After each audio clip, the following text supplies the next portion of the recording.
Hello and welcome back to another video. Today I have a special one for you. I am going to be decluttering a friend's house. Now they are retired and they are widowed, so they are by themselves, and they asked me if I would come and help them declutter their pantry, and maybe depending on how that goes, we might end up doing their kitchen as well at some point. Now they did ask to be left completely anonymous and to not show any pictures of them, so I will be respecting their wish. But I am so excited and can't wait to dig in. You guys are gonna love this. So let's get to it. Here's a good look at the inside of their pantry. It is a nice sized room with plenty of shelves and storage space. I can see how this room has become overwhelming. The space on the floor is slowly getting filled up with objects and obstructing the pathway, making it harder to move around and access the goods. The shelves, while in good general categories, are overfilled and has become difficult to find the foods that they're looking for. There are many objects in the way in the back that can easily get lost and are thought to have not been in stock. Altogether, there's just way too much food for a single person, especially for someone that likes to travel.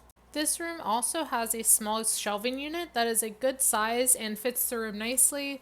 There's so many things we can put in this and organize it to make it look nice. So I'm excited to have this nice find. I think we gotta get the stuff off the floor first. It's probably the best course of action. Yes.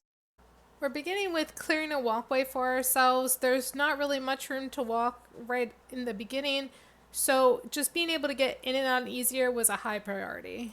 Some of that stuff doesn't need to go like far. I feel like it needs to get out of the way. So just in the hallway here, I started a pile of things that were not food items. So anything like plastic containers or any like wraps or foils or anything, I started a pile out there and tried to put similar things together to speed it up later when we started putting things back.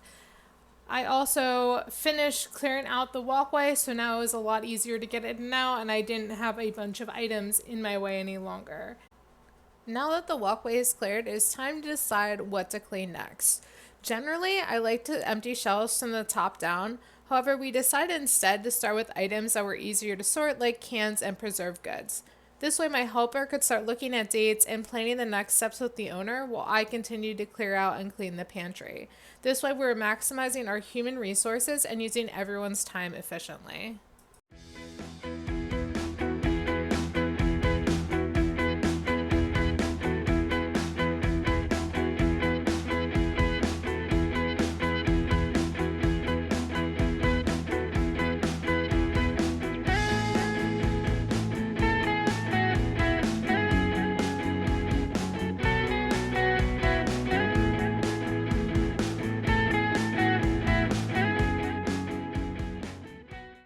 There were a few other large appliances in this space that were taking up considerable real estate. After talking with the owner, they were okay with letting them get donated. One of them being this bread maker. Now, knowing this person well, they're an avid bread maker and make bread and other baked goods multiple times a week. I've never seen them use this machine, so it was safe to let this one go. There is also a large Instapot that also functioned as a few other things that we also donated. It was quite heavy even for me, and couldn't even imagine them pulling it in and out of their pantry to use. So this one we also let go.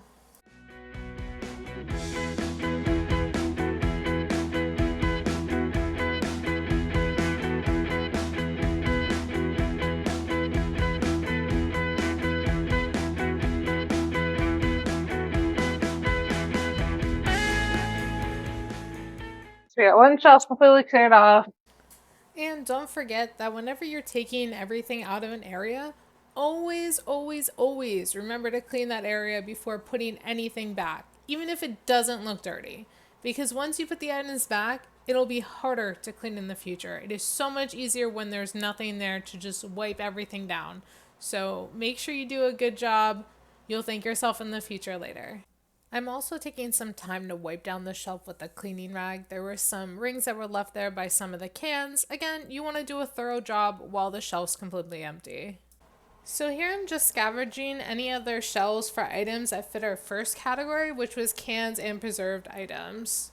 This way, our behind the scenes helper, who is looking through all of the expiration dates and everything, can help the owner decide what to do with those items, whether they want to trash them, do a curbside pickup, if they want to donate them, or if they want to keep them. So I think maybe I'll start putting baking stuff on the other table. We got two tables going. So you can start sorting.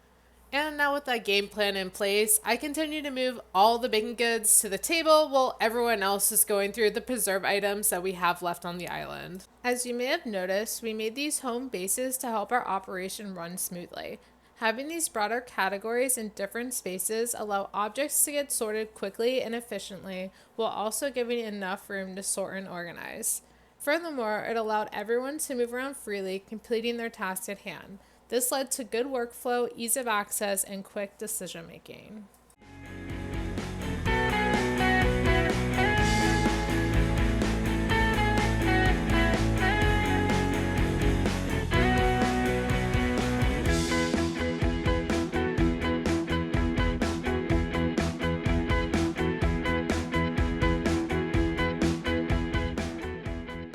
Shelf number 2, all cleared.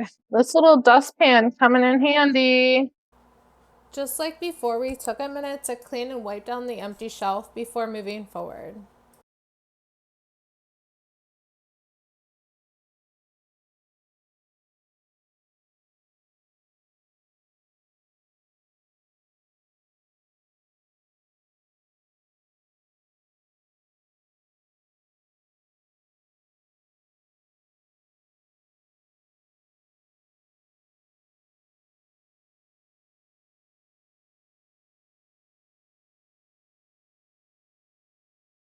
And just like that, shelf number 3 is also done.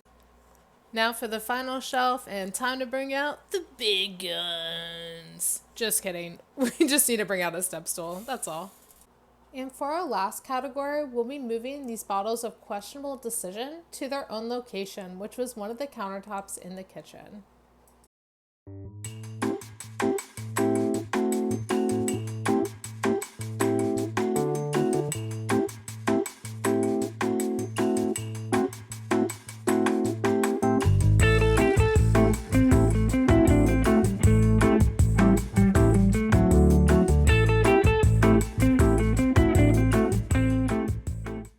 And with that, now the top shelf is finished too. Well, I found another can. That just goes to show you never know what you'll find. And now let's get back to just clearing the rest of this space out.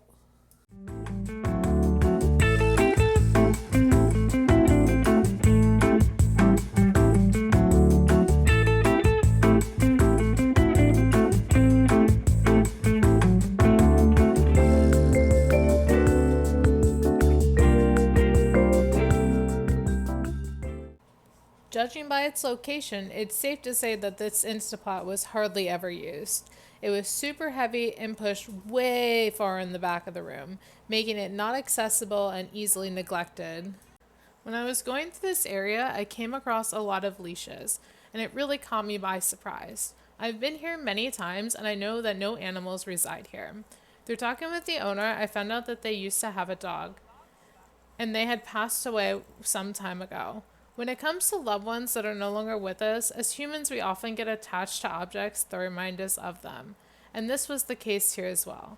They left the leashes here because they were unable to deal with it at the time. But now that some amount of time has passed, they were finally ready to move forward and find new homes for these objects.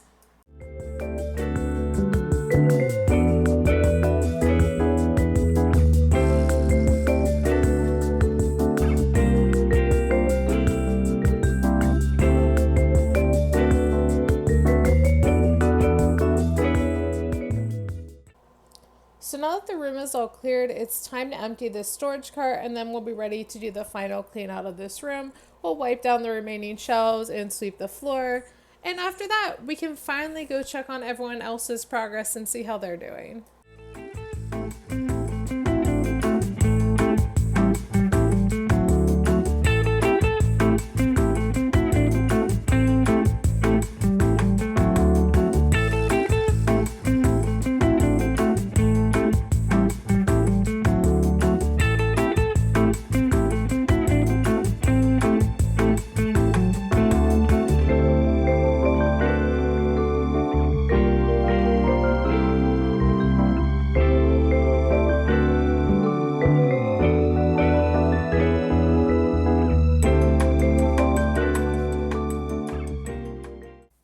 after a good old brush, wipe down, and sweep, our room is now completely empty and clean. So now to give you a little tour of what we have. So out here is all things that are like cleaning supplies or, extra napkins or Ziploc bags and such. There's also a couple appliances and some bread flour. Then up here we have all the canned goods, face out, and then so far we've determined this side's out of date. Well, not the empty jars, but the ones behind it. And then these ones are all in date, which is good. Get the liquor all in here. Haven't sorted through that yet. And then this is mostly baking stuff and also, what would you call it? Dry goods. Dry goods, yeah. Dry goods and baking. That's where we are right now. So far, this is our curbside pickup pile, mostly cans. Skipping forward a bit in time, I didn't realize I forgot to film the sorting process, so I'll now explain to you our sorting process. After going through all the expiration dates, my helper and I would aid in the odor in deciding what they should keep and what should go. We did put similar objects together to aid the decision making process. When you know all of what you have and have it spread out in front of you, it gives you a clear picture of your full inventory. This in turn allows you to see when you have too much or too little of something. It also makes it easier to sort into piles. For example, I want to keep 4 of this item and the rest can be donated. Now let's focus solely on what we did with just the foods we would keep. For the keepers, we would put them in a clear container that is about the size of the estimated room they would need to sort all products of that type, which is not how much of that product they currently have. This way, they have room to grow and keep an appropriate amount of inventory. That is why when you look at these bins, most of them are not full. A common mistake people make is that they pick containers that fit their current amount and forget that their stock fluctuates. So it is important that we give the owner room to grow. As for why we use containers, it is because this puts a cap on how much product they can keep in stock. Again, they like to travel and they live alone, so having a container serves as a physical barrier. I don't need more than what this container can hold. We use clear bins here as a visual cue. This way the owner can just glance at their pantry and be able to see if it's full and if I need to not buy more of that, or if it's running low and I need to go out to the store and get more. So that is how we got to these containers you see on the shelves. Now that we're all caught up, I'm currently sorting through all the non-food items that were on this floor, and I started organizing them into more specific piles, since my helper is working on organizing and sorting the baking and dry goods sections on the kitchen table. I started by placing baggies, foils, and other similar objects on top of the storage rack. I also give the owners some objects that they categorize as seasonal items, which I recommended sorting with their other seasonal decor items instead of in their pantry. This way, it doesn't take up their everyday space, just their seasonal space. I also started to stack up grocery bags together as well as a pile for everything baking. So here I stumble upon some open aluminum foil, which looks a little suspicious to me, so I took it over to the owner to ask a few questions. You don't have like a spot in your kitchen for this? Or do you not use it very often? Why isn't it in your kitchen? It turns out that the drawer that they would have kept this in was just too full. So I ended up going on a side quest here and reorganized that drawer so this vital item could be with his brethren in the kitchen. Turns out there was enough space, it just needed to be moved around a little bit. And again, sorry I didn't have footage of this. I, for some reason, didn't think of recording it. I mean, there's room in here. Part of it is it's filled with batteries, which I don't think batteries should be in here. Well, I made it fit. I could be wrong, but I wouldn't have put batteries in this drawer. Now that the side quest is complete, let's go back to our main task, which is organizing all of our dry goods.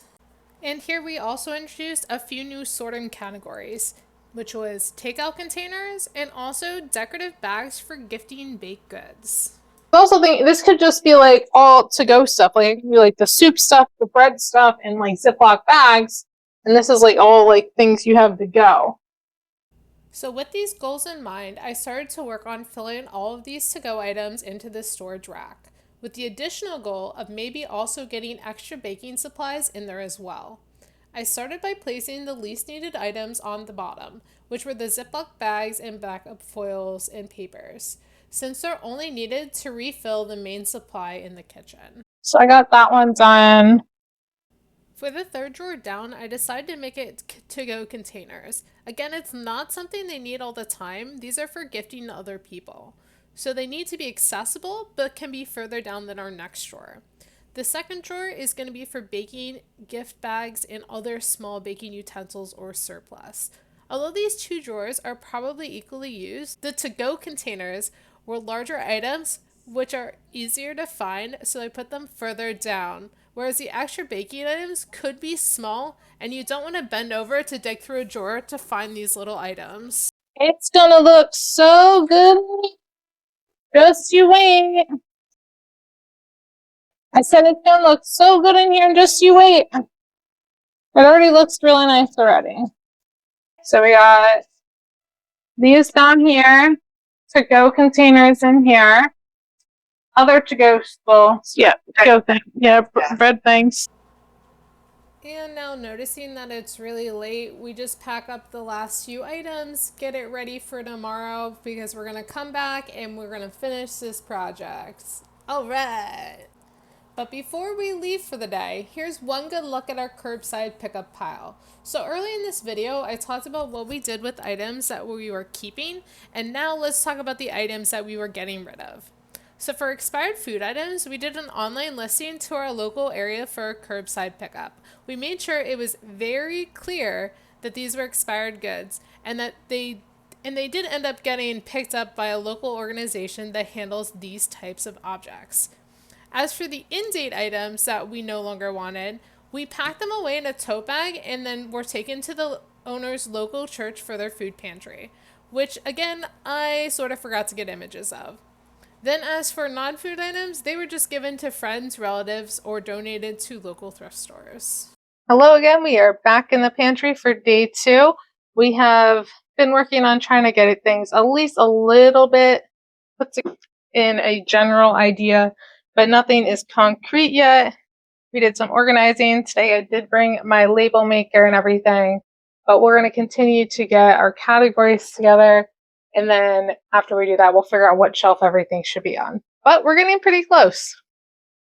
Yesterday, we were able to sort everything on the island and give it a temporary home in the pantry. Today, we started off by sorting and organizing all the items that were on the kitchen table. Luckily, yesterday, we did remove all the expired food, so all we had to do today is pull out the donations and then organize the rest of the items.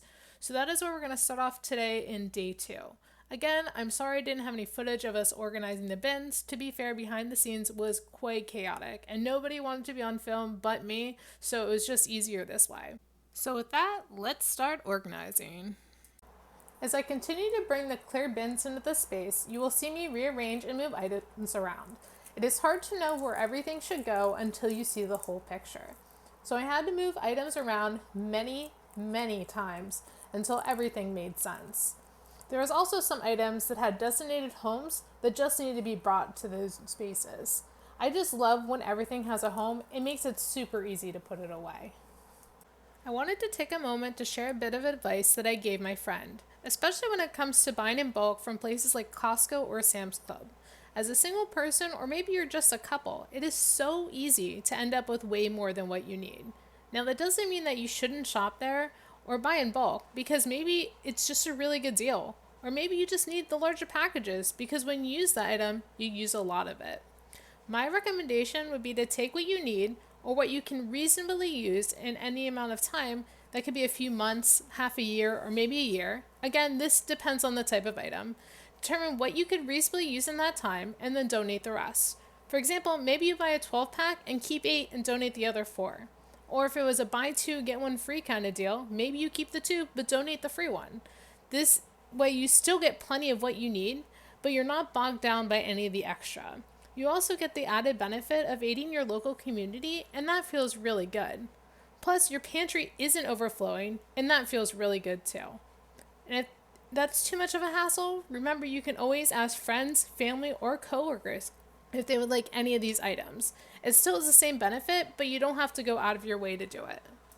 So now that we have everything in the pantry but the tipsy juice, it is a good time to check in with the owner and make sure that everything looks right before we move forward. So I feel like I want to know if anything like in these categories like doesn't make sense to you. And the response to that was just a few items that were not quite in the right category, so I took those in mind and then fixed them later. Did you want baking on the shelf or did you want it here? So you want baking here, that down here? So they said they wanted the baking on the middle shelf so it's easy to grab, and they also let me know a few more items that should be more accessible than where they currently were. Alright, so the changes have been made. Now it's time to add the questionable decision juice. There was way too much to have just one row across the top, so we ended up grouping similar things together and left spaces in between our different categories so that it was easier to move them around and get to what you were looking for. And while I was awaiting my delivery of the good stuff, I was pounding away at my label maker and starting to get these labels made. This way I can be working on something else while they were back and forth fetching me things. And I even started putting some of the labels on, because why not? I even got myself a little bag to make the cleanup a breeze. After I finished with all the labels, we then started bringing in all the items that would go underneath all the shelves. So all the big things, especially all the flour and everything like that. I did some final touch-ups and then added things on the upper shelf on the left. This was mostly cookbooks and other food prep items. And honestly, the whole reason we started this was because they wanted to be able to put their cookbooks in this pantry. So now there's enough room for it. So I'm so happy we were able to find space for it. And now for the final reveal. Remember what it used to look like?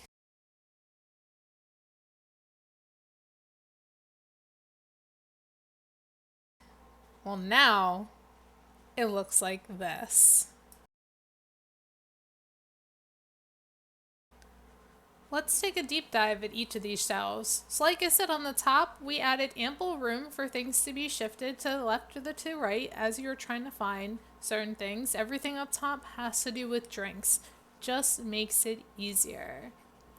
Next shelf, we have cookbooks and other cooking things over here, as well as quick to go items like bags for bread and empty containers. Then we have some treats, followed by some spices and some cooking supplies. These are things that are just quick and grabs, so they're higher up and harder to reach. Then we have all the baked goods, which were the most important part, as well as some snacks as well. We did leave extra room in this tuna bin because we know that they like to buy big packs of it at Costco, so we intentionally left extra room in there for a resupply.